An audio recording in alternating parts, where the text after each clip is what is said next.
Daniel chapter 11. Matthew Henry's Commentary on the Whole Bible. An exposition with practical observations of the book of the prophet Daniel. Chapter 11. The angel Gabriel, in this chapter, performs his promise made to Daniel in the foregoing chapter, that he would show him what should befall his people in the latter days, according to that which was written in the scriptures of truth. Very particularly does he here foretell the succession of the kings of Persia and Grecia, and the affairs of their kingdoms, especially the mischief which Antiochus Epiphanes did in his time to the church, which was foretold before, chapter 8 verse 11 to 12. Here is 1. A brief prediction of the setting up of the Grecian monarchy upon the ruins of the Persian monarchy, which was now newly begun, verses 1 to 4. 2. A prediction of the affairs of the two kingdoms of Egypt and Syria, with reference to each other, verses 5 to 20. 3. Of the rise of Antiochus Epiphanes and his actions and successes, verses 21 to 29. 4. Of the great mischief that he should do to the Jewish nation and religion, and his contempt of all religion, verses 30 to 39. 5. Of his fall and ruin at last, when he is in the heat of his pursuit, verses 40 to 45. Daniel 11 verses 1 to 4. Here.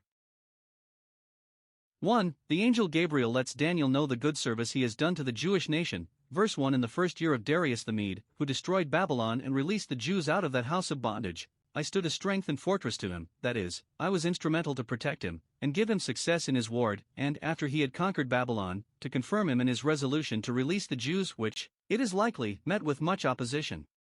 Thus by the angel, and at the request of the watcher, the golden head was broken, and the axe laid to the root of the tree. Note, we must acknowledge the hand of God in the strengthening of those that are friends to the church for the service they are to do it, and confirming them in their good resolutions. Herein he uses the ministry of angels more than we are aware of. And the many instances we have known of God's care of his church formerly encourage us to depend upon him in further straits and difficulties. 2. He foretells the reign of 4 Persian kings. Verse 2. Now I will tell thee the truth, that is, the true meaning of the visions of the great image, and of the 4 beasts, and expound in plain terms what was before represented by dark types. 1. There shall stand up 3 kings in Persia, besides Darius, in whose reign this prophecy is dated, chapter 9 verse 1. Mr. Broughton makes these 3 to be Cyrus, Artaxasta or Artaxerxes, called by the Greeks Cambyses, and Ahasuerus that married Esther, called Darius son of Hystaspes. To these 3 the Persians gave these attributes. Cyrus was a father, Cambyses a master, and Darius a hoarder-up. So Herodotus. 2. There shall be a 4th, far richer than they all, that is, Xerxes, of whose wealth the Greek authors take notice. By his strength, his vast army, consisting of 800,000 men at least, and his riches, with which he maintained and paid that vast army, he stirred up all against the realm of Greece. Xerxes's expedition against Greece is famous in history, and the shameful defeat that he met with. He who when he went out was the terror of Greece, in his return was the scorn of Greece.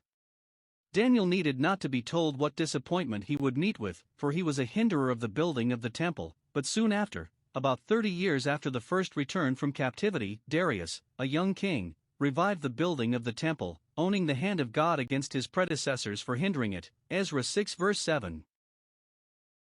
3. He foretells Alexander's conquests, and the partition of his kingdom, verse 3.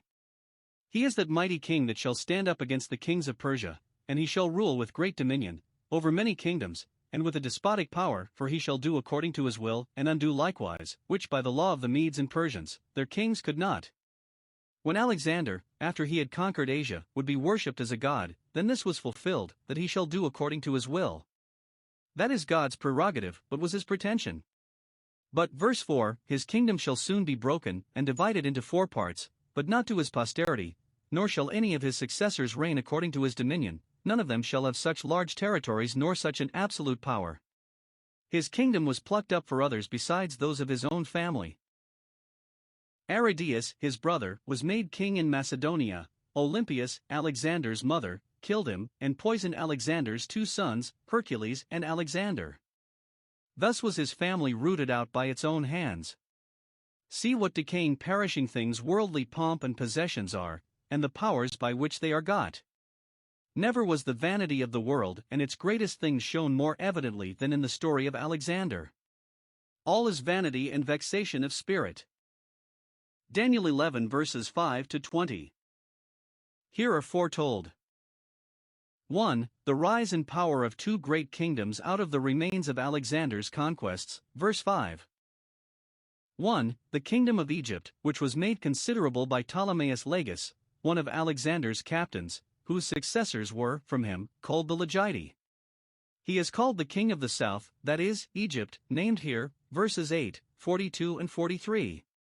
The countries that at first belonged to Ptolemy are reckoned to be Egypt, Phoenicia, Arabia, Libya, Ethiopia, etc. Theocr. Idol. 17.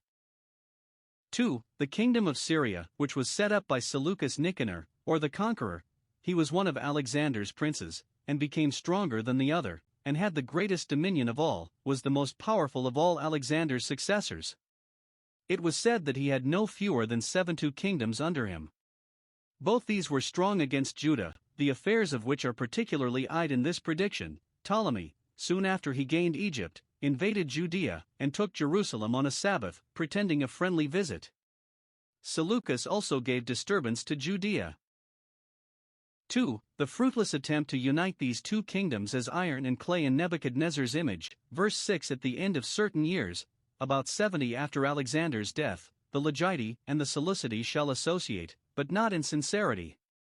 Ptolemy Philadelphus, king of Egypt, shall marry his daughter Berenice to Antiochus Theos, king of Syria, who had already a wife called Laodice.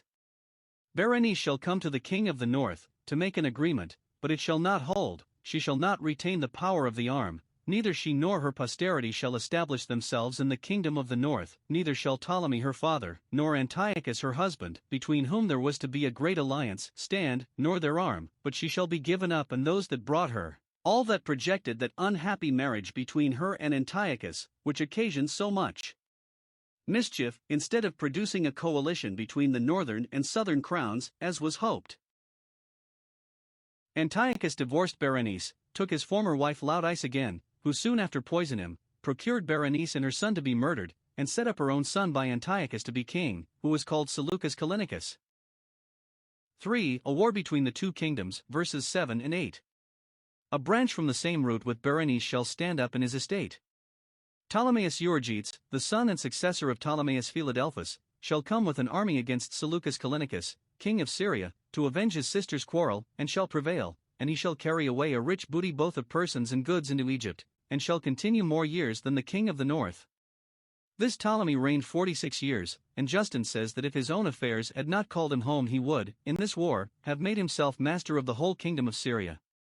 But verse 9, he shall be forced to come into his kingdom and return into his own land, to keep peace there, so that he can no longer carry on the war abroad. Note, it is very common for a treacherous peace to end in a bloody war. 4. The long and busy reign of Antiochus the Great, king of Syria. Seleucus Callinicus, that king of the north that was overcome, verse 7, and died miserably, left two sons, Seleucus and Antiochus. These are his sons, the sons of the king of the north, that shall be stirred up, and shall assemble a multitude of great forces, to recover what their father had lost, verse 10. But Seleucus the elder, being weak, and unable to rule his army, was poisoned by his friends, and reigned only 2 years, and his brother Antiochus succeeded him, who reigned 37 years, and was called the Great.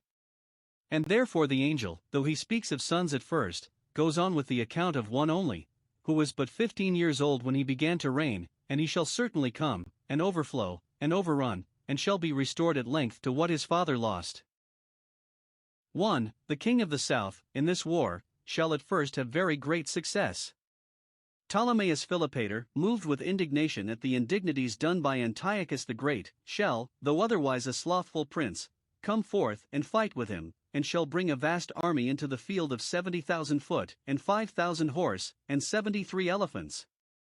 And the other multitude, the army of Antiochus, consisting of 62,000 foot, and 6,000 horse, and 102 elephants, shall be given into his hand. Polybius, who lived with Scipio, has given a particular account of this battle of Raphia. Ptolemaeus Philopator, having gained this victory, grew very insolent, his heart was lifted up. Then he went into the temple of God at Jerusalem, and, in defiance of the law, entered the most holy place, for which God has a controversy with him, so that, though he shall cast down many myriads, yet he shall not be strengthened by it, so as to secure his interest. 4. 2. The king of the north, Antiochus the Great, shall return with a greater army than the former, and, at the end of times, that is, years, he shall come with a mighty army, and great riches, against the king of the south, that is, Ptolemaeus Epiphanes, who succeeded Ptolemaeus Philopator his father, when he was a child, which gave advantage to Antiochus the Great. In this expedition he had some powerful allies. Verse 14. Many shall stand up against the king of the south. Philip of Macedon was confederate with Antiochus against the king of Egypt, and Scopas his general, whom he sent into Syria. Antiochus routed him, destroyed a great part of his army, whereupon the Jews willingly yielded to Antiochus, joined with him, helped him to besiege Ptolemaeus' garrisons. They the robbers of thy people shall exalt themselves to establish the vision, to help forward the accomplishment of this prophecy, but they shall fall, and shall come to nothing. Verse 14. Hereupon, verse 15, the king of the north, this same Antiochus Magnus, shall carry on his design against the king of the south another way. 1. He shall surprise his strongholds, all that he has got in Syria and Samaria and the arms of the south, all the power of the king of Egypt, shall not be able to withstand him. See how dubious and variable the turns of the scale of war are, like buying and selling, it is winning and losing, sometimes one side gets the better and sometimes the other, yet neither by chance, it is not, as they call it, the fortune of war, but according to the will and counsel of God, who brings some low and raises others up. 2. He shall make himself master of the land of Judea. Verse 16. He that comes against him, that is, the king of the north, shall carry all before him, and do what he pleases, and he shall stand and get footing in the glorious land. So the land of Israel was, and by his hand it was wasted and consumed, for with the spoil of that good land he victualled his vast army. The land of Judea lay between these two potent kingdoms of Egypt and Syria, so that in all the struggles between them that was sure to suffer, for to it they both bore ill will. Yet some read this, by his hand it shall be perfected, as if it intimated that the land of Judea, being taken under the protection of this Antiochus, shall flourish, and be in better condition than it had been. 3. He shall still push on his war against the king of Egypt, and set his face to enter with the strength of his whole kingdom, taking advantage of the infancy of Ptolemy Epiphanes, and the upright ones, many of the pious Israelites, siding with him. Verse 17.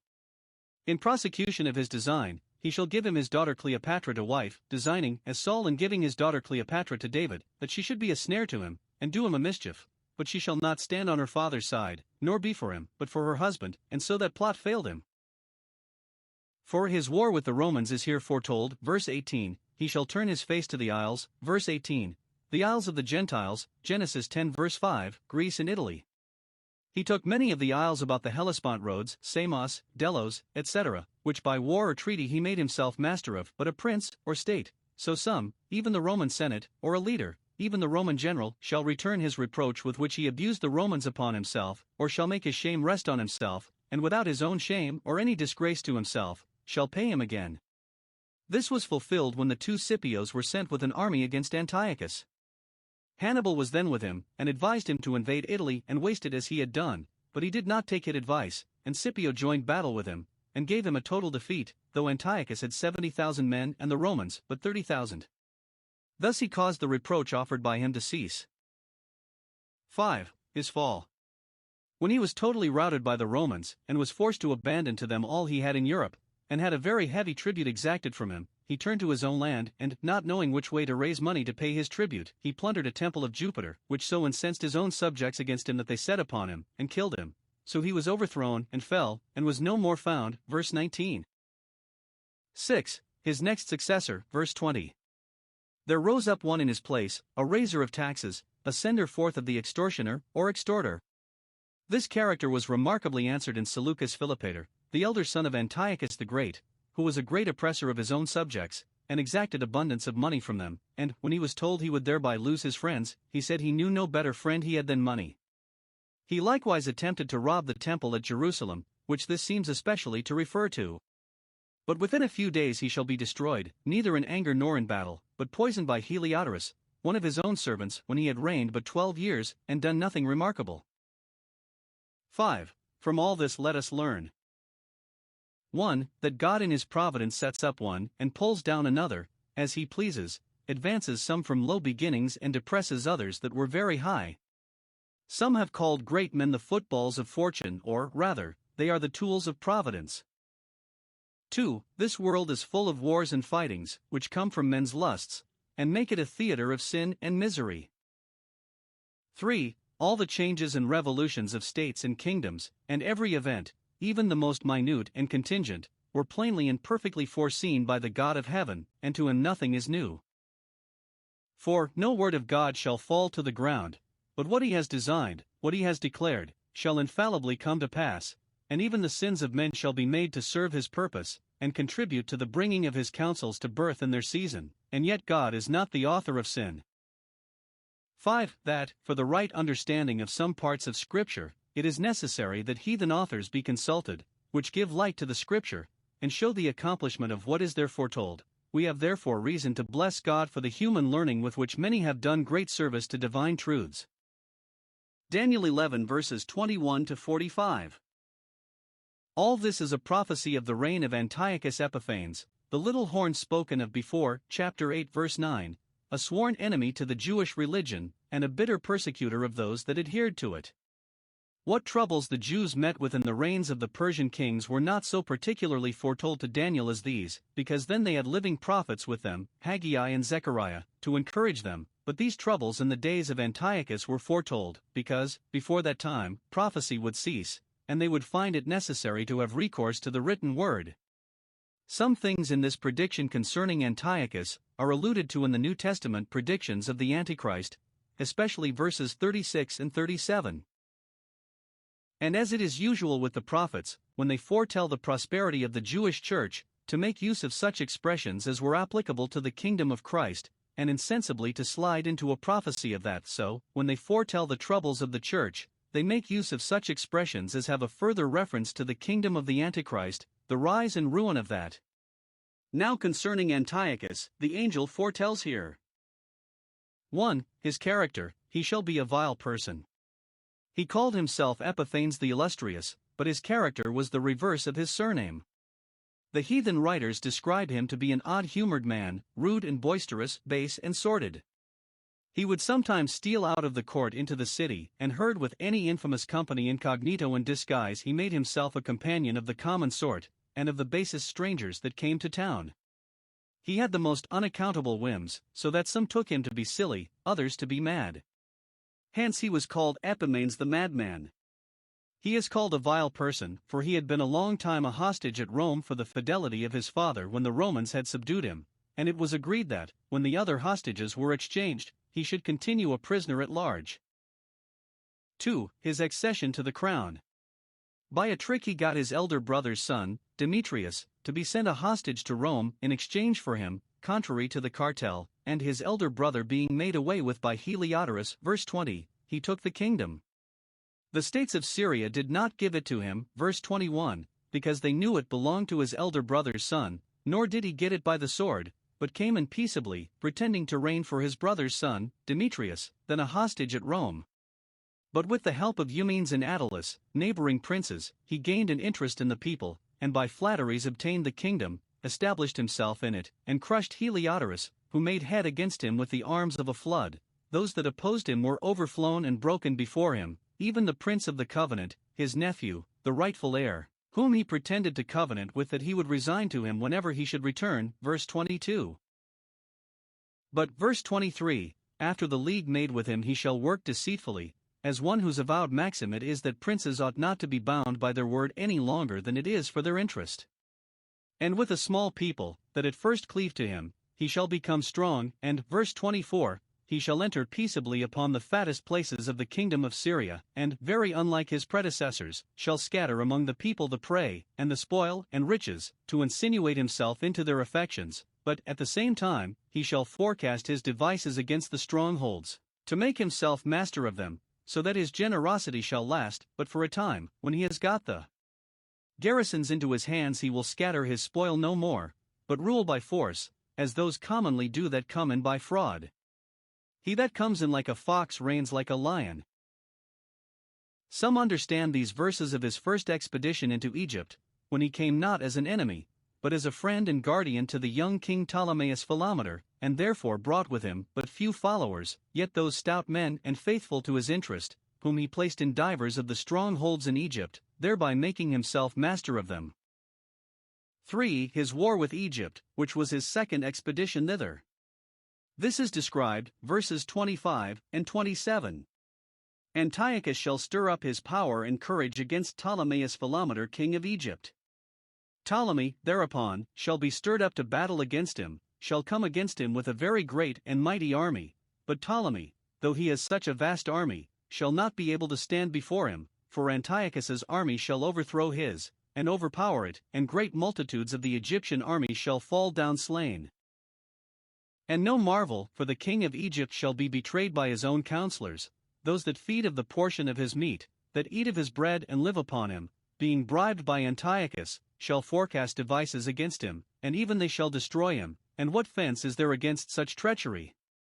After the battle, a treaty of peace shall be set on foot, and these two kings shall meet at one council board, to adjust the articles of peace between them, but they shall neither of them be sincere in it, for they shall, in their pretenses and promises of amity and friendship, lie to one another, for their hearts shall be at the same time to do one another all the mischief they can. And then no marvel that it shall not prosper. The peace shall not last, but the end of it shall be at the time appointed in the divine providence, and then the war shall break out again, as a sore that is only skinned over. 4. Another expedition against Egypt.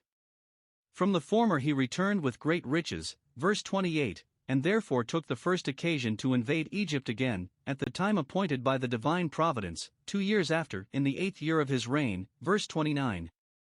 He shall come towards the south. But this attempt shall not succeed, as the two former did, nor shall he gain his point, as he had done before once and again, for, verse 30, the ships of Chittim shall come against him, that is, the navy of the Romans, or only ambassadors from the Roman Senate, who came in ships. Ptolemaeus Philometor, king of Egypt, being now in a strict alliance with the Romans, craved their aid against Antiochus, who had besieged him and his mother Cleopatra in the city of Alexandria. The Roman Senate thereupon sent an embassy to Antiochus, to command him to raise the siege, and, when he desired some time to consider of it and consult with his friends about it, Popilius, one of the ambassadors, with his staff drew a circle about him, and told him, as one having authority, he should give a positive answer before he came out of that circle, whereupon, fearing the Roman power, he was forced immediately to give orders for the raising of the siege, and the retreat of his army out of Egypt. So Livy and others relate the story which this prophecy refers to. He shall be grieved and return, for it was a great vexation to him to be forced to yield thus. 5. His rage and cruel practices against the Jews. This is that part of his government, or misgovernment rather, which is most enlarged upon in this prediction. In his return from his expedition into Egypt, which is prophesied of, verse 28, he did exploits against the Jews, in the 6th year of his reign, then he spoiled the city and temple. But the most terrible storm was in his return from Egypt, 2 years after, prophesied of verse 30. Then he took Judea in his way home, and, because he could not gain his point in Egypt by reason of the Romans interposing, he wreaked his revenge upon the poor Jews, who gave him no provocation, but had greatly provoked God to permit him to do it. Daniel 8 verse 23. 1. He had a rooted antipathy to the Jews' religion, his heart was against the Holy Covenant, verse 28. And, verse 30, he had indignation against the Holy Covenant, that covenant of peculiarity by which the Jews were incorporated a people distinct from all other nations, and dignified above them. He hated the law of Moses and the worship of the true God, and was vexed at the privileges of the Jewish nation and the promises made to them. Note, that which is the hope and joy of the people of God is the envy of their neighbors, and that is the Holy Covenant. Esau hated Jacob because he had got the blessing. Those that are strangers to the covenant are often enemies to it. 2. He carried on his malicious designs against the Jews by the assistance of some perfidious apostate Jews. He kept up intelligence with those that forsook the Holy Covenant, verse 30, some of the Jews that were false to their religion, and introduced the customs of the heathen, with whom they made a covenant. See the fulfilling of this 1 Mac. 1:11-15, where it is expressly said, concerning those renegado Jews, that they made themselves uncircumcised and forsook the Holy Covenant. We read 2 Mac. 4:9 of Jason, the brother of Onias the high priest, who by the appointment of Antiochus set up a school at Jerusalem, for the training up of youth in the fashions of the heathen, and 2 Mac. 4:23, etc., of Menelaus, who fell in with the interests of Antiochus, and was the man that helped him into Jerusalem, now in his last return from Egypt. We read much in the book of the Maccabees of the mischief done to the Jews by these treacherous men of their own nation, Jason and Menelaus, and their party. These upon all occasions he made use of. Such as do wickedly against the covenant, such as throw up their religion, and comply with the heathen, he shall corrupt with flatteries, to harden them in their apostasy, and to make use of them as decoys to draw in others. Verse 32. Note, it is not strange if those who do not live up to their religion, but in their conversations do wickedly against the covenant, are easily corrupted by flatteries to quit their religion. Those that make shipwreck of a good conscience will soon make shipwreck of the faith. 3. He profaned the temple. Arms stand on his part. Verse 31, not only his own army which he now brought from Egypt, but a great party of deserters from the Jewish religion that joined with them, and they polluted the sanctuary of strength, not only the holy city, but the temple. The story of this we have, 1 Mac. 121, etc. He entered proudly into the sanctuary, took away the golden altar, and the candlestick, etc. And therefore, verse 25, there was a great mourning in Israel, the princes and elders mourned, etc. And 2 Mac. 5:15, etc. Antiochus went into the most holy temple, Menelaus, that traitor to the laws, and to his own country, being his guide. Antiochus, having resolved to bring all about him to be of his religion, took away the daily sacrifice. Verse 31. Some observe that the word tamid, which signifies no more than daily, is only here, and in the parallel place, used for the daily sacrifice, as if there were a design liberty left to supply it either with sacrifice, which was suppressed by Antiochus, or with gospel worship, which was suppressed by the Antichrist. Then he set up the abomination of desolation upon the altar. 1 Mac. 154, even an idol altar. Verse 59, and called the temple of Jupiter Olympus. 2 Mac. 6:2. 4. He persecuted those who retain their integrity. Though there are many who forsake the covenant and do wickedly against it, yet there is a people who do know their God and retain the knowledge of him, and they shall be strong, and do exploits. Verse 32.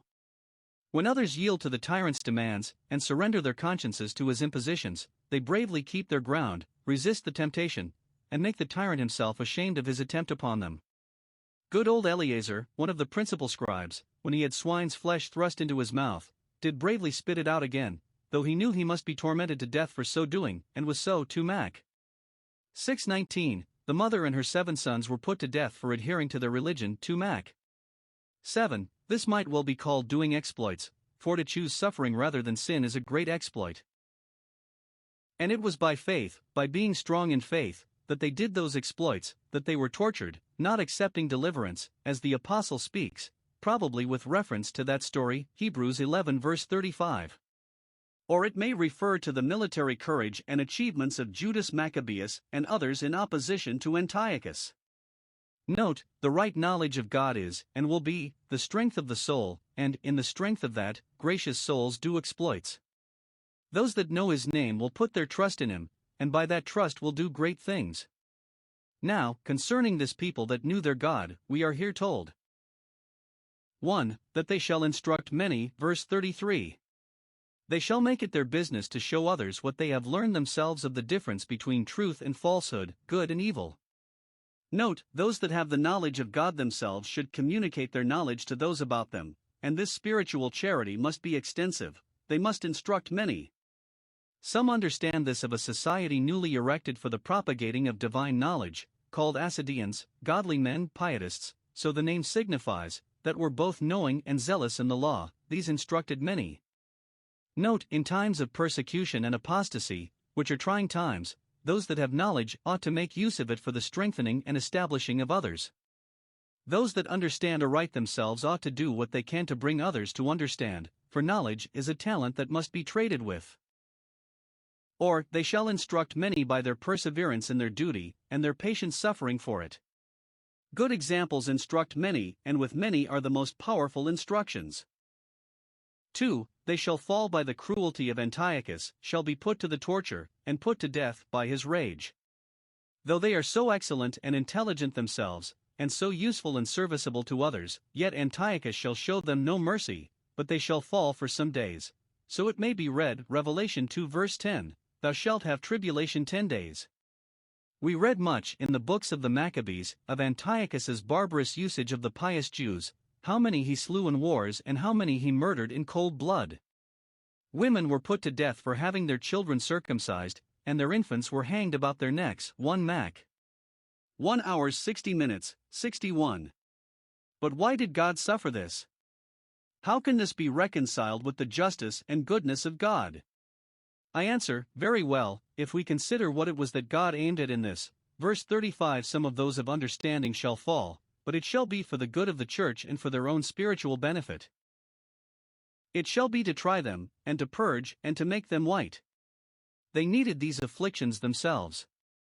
The best have their spots, which must be washed off, their dross, which must be purged out, and their troubles, particularly their share in the public troubles, help to do this. Being sanctified to them by the grace of God, they are means of mortifying their corruptions, weaning them from the world, and awakening them to greater seriousness and diligence in religion. They try them, as silver in the furnace is refined from its dross, they purge them, as wheat in the barn is winnowed from the chaff, and they make them white, as cloth by the fuller is cleared from its spots.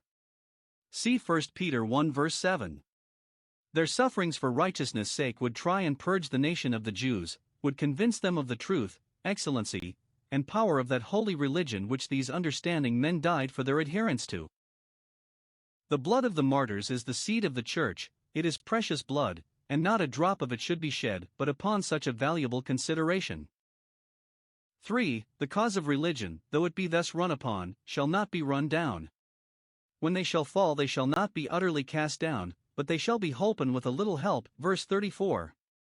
Judas Maccabeus and his brethren, and a few with them, shall make head against the tyrant, and assert the injured cause of their religion. They pulled down the idolatrous altars, circumcised the children that they found uncircumcised, recovered the law out of the hand of the Gentiles, and the work prospered in their hands. 1 Mac. 2:45, etc. Note, those that stand by the cause of religion when it is threatened and struck at, though they may not immediately be delivered and made victorious, shall yet have present help. And a little help must not be despised, but, when times are very bad, we must be thankful for some reviving.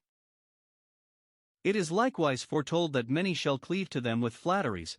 When they see the Maccabees prosper, some Jews shall join with them that are no true friends to religion, but will only pretend friendship either with design to betray them, or in hope to rise with them. But the fiery trial, verse 35, will separate between the precious and the vile, and by it those that are perfect will be made manifest, and those that are not. For though these troubles may continue long, yet they will have an end. They are for a time appointed, a limited time, fixed in the divine counsels. This warfare shall be accomplished. Hitherto the power of the enemy shall come, and no further, here shall its proud waves be stayed. 5. He grew very proud, insolent, and profane, and, being puffed up with his conquests, bade defiance to heaven, and trampled upon everything that was sacred. Verse 36, etc. And here some think begins a prophecy of the Antichrist, the papal kingdom. It is plain that St. Paul, Indiana, his prophecy of the rise and reign of the man of sin, alludes to this, 2 Thessalonians 2 verse 4, which shows that Antiochus was a type and figure of that enemy, as Babylon also was. But this being joined in a continued discourse with the foregoing prophecies concerning Antiochus, to me it seems probably that it principally refers to him, and in him had its primary accomplishment, and has reference to the other only by way of accommodation. 1. He shall impiously dishonor the God of Israel, the only living and true God, called here the God of gods. He shall, in defiance of him, and his authority, do according to his will against his people, and his holy religion. He shall exalt himself above him, as Sennacherib did, and shall speak marvelous things against him, and against his laws and institutions. This was fulfilled when Antiochus forbade sacrifices to be offered in God's temple, and ordered the Sabbaths to be profaned, the sanctuary and the holy people to be polluted, etc., to the end that they might forget the law and change all the ordinances, and this upon pain of death. 1 Mac. 1:45. 2. He shall proudly put contempt upon all other gods, shall magnify himself above every god, even the gods of the nations. Antiochus wrote to his own kingdom that every one should leave the gods he had worshipped, and worship such as he ordered, contrary to the practice of all the conquerors that went before him. 1 Mac 1:41-42. And all the heathen agreed according to the commandment of the king, fond as they were of their gods, they did not think them worth suffering for, but, their gods being idols, it was all alike to them what gods they worshipped. Antiochus did not regard any god, but magnified himself above all. Verse 37. He was so proud that he thought himself above the condition of a mortal man, that he could command the waves of the sea, and reach to the stars of heaven, as his insolence and haughtiness are expressed. 2 Mac 9:8-10. Thus he carried all before him, till the indignation was accomplished. Verse 36, till he had run his length, and filled up the measure of his iniquity, for that which is determined shall be done, and nothing more, nothing short. 3. He shall, contrary to the way of the heathen, disregard the God of his fathers. Verse 37. Though an affection to the religion of their ancestors was, among the heathen, almost as natural to them as the desire of women, for, if you search through the isles of Chittim, you will not find an instance of a nation that has changed its gods. Jeremiah 2 verses 10 and 11. Yet Antiochus shall not regard the God of his fathers. He made laws to abolish the religion of his country, and to bring in the idols of the Greeks. And though his predecessors had honored the God of Israel, and given great gifts to the temple at Jerusalem, 2 Mac 3:2-3, he offered the greatest indignities to God in his temple. His not regarding the desire of women may denote his barbarous cruelty. He shall spare no age or sex, no, not the tender ones, or his unnatural lusts, or, in general, his contempt of everything which men of honor have a concern for, or it might be accomplished in something we meet not with in history. It's being joined to his not regarding the God of his fathers' intimates that the idolatries of his country had in them more of the gratifications of the flesh than those of other countries. Lucian has written of the Syrian goddesses, and yet that would not prevail to keep him to them. 4. He shall set up an unknown God, a new God. Verse 38. In his estate, in the room of the God of his fathers, Apollo and Diana, deities of pleasure, he shall honor the God of forces, a supposed deity of power, a God whom his fathers knew not nor worshipped, because he will be thought in wisdom and strength to excel his fathers. He shall honor this God with gold and silver and precious stones, thinking nothing too good for the God he has taken a fancy to. This seems to be Jupiter Olympus, known among the Phoenicians by the name of Baal-Semon, the Lord of Heaven, but never introduced among the Syrians till Antiochus introduced it. Thus shall he do in the most strongholds, in the temple of Jerusalem, which is called the sanctuary of strength. Verse 31, and here the fortresses of munitions, there he shall set up the image of this strange God. Some read it, he shall commit the munitions of strength, or of the most strong God, that is, the city Jerusalem, to a strange God. He put it under the protection and government of Jupiter Olympus. This God he shall not only acknowledge, but shall increase with glory, by setting his image even upon God's altar. And he shall cause those that minister to this idol to rule over many, shall put them into places of power and trust, and they shall divide the land for gain, shall be maintained richly out of the profits of the country. Some by the Mahuzim, or God of forces, that Antiochus shall worship, understand money, which is said to answer all things, and which is the great idol of worldly people. Now here is very much that is applicable to the man of sin. He exalts himself above all that is called God, or that is worshipped, magnifies himself above all. His flatterers call him our Lord God the Pope. By forbidding marriage and magnifying the single life, he pretends not to regard the desire of women, and honors the God of forces, the God Mahuzim, or strongholds, saints and angels, whom his followers take for their protectors, as the heathen did of old their demons. These they make presidents of several countries, etc. These they honor with vast treasures dedicated to them, and therein the learned Mr. Mead thinks that this prophecy was fulfilled, and that it is referred to 1 Timothy 4 verses 1 and 2. 6. Here seems to be another expedition into Egypt, or, at least, a struggle with Egypt. The Romans had tied him up from invading Ptolemy, but now that king of the south pushes at him, verse 40, makes an attempt upon some of his territories, whereupon Antiochus, the king of the north, comes against him like a whirlwind, with incredible swiftness and fury, with chariots, and horses, and many ships, a great force. He shall come trough countries, and shall overflow and pass over. In this flying march many countries shall be overthrown by him, and he shall enter into the glorious land, the land of Israel. It is the same word that is translated the pleasant land, chapter 8 verse 9. He shall make dreadful work among the nations thereabout, yet some shall escape his fury, particularly Edom and Moab, and the chief of the children of Ammon. Verse 41. He did not put these countries under contribution, because they had joined with him against the Jews. But especially the land of Egypt shall not escape, but he will quite beggar that, so bare will he strip it. This some reckon his fourth and last expedition against Egypt, in the 10th or 11th year of his reign, under pretense of assisting the younger brother of Ptolemais Philometor against him. We read not of any great slaughter made in this expedition, but great plunder, for, it should seem, that was what he came for. He shall have power over the treasures of gold and silver, and all the precious things of Egypt. Verse 43. Polybius in Athenaeus relates that Antiochus, having got together abundance of wealth, by spoiling young Philometor and breaking league with him, and by the contributions of his friends, bestowed a vast deal upon a triumph in imitation of Paulus Emilius, and describes the extravagance of it. Here we are told how he got that money which he spent so profusely. Notice is here taken likewise of the use he made of the Libyans and Ethiopians, who bordered upon Egypt. They were at his steps, he had them at his foot, had them at his beck, and they made inroads upon Egypt to serve him. 7. Here is a prediction of the fall and ruin of Antiochus, as before, chapter 8 verse 25, when he is in the height of his honor, flushed with victory, and laden with spoils, tidings out of the east and out of the north, out of the northeast, shall trouble him. Verse 44. Or, he shall have intelligence both from the eastern and northern parts, that the king of Parthia is invading his kingdom. This obliged him to drop the enterprises he had in hand, and to go against the Persians and Parthians that were revolting from him, and this vexed him, for now he thought utterly to ruin and extirpate the Jewish nation, when that expedition called him off, in which he perished. This is explained by a passage in Tacitus, though an impious one, where he commends Antiochus for his attempt to take away the superstition of the Jews and bring in the manners of the Greeks, among them, ut teterimam gentem and melius muteret to meliorate an odious nation, and laments that he was hindered from accomplishing it by the Parthian war. Now here is 1. The last effort of his rage against the Jews.